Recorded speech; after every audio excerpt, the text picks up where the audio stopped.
Bar ölebez bir gün bolsa bir gün. Sayrap oturgan men de bir gün ölem. Oşon үчүн ölgöndөн kийинкиге аракет көрүш керек. Караңызчы, базарга иштейбиз, башка кылабыз, жогорку эмне үчүн? Жашообуз бактылуу болсун деп айтабыз да, бала чаканын келечеги үчүн дейбиз.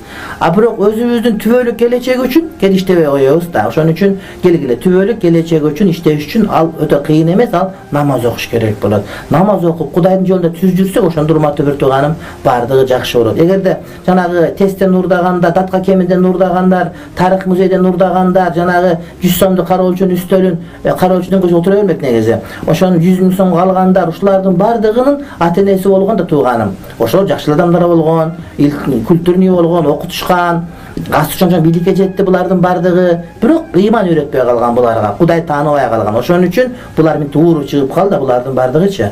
Бар ууру чыгып калды, мынтип көрдүңөр туугандарым. Дагы бир таанышыбыз бар, угарман, кулак сизде. Кулак сизде. Allah salmak kısagadı. Kudayga şükür, rahmat.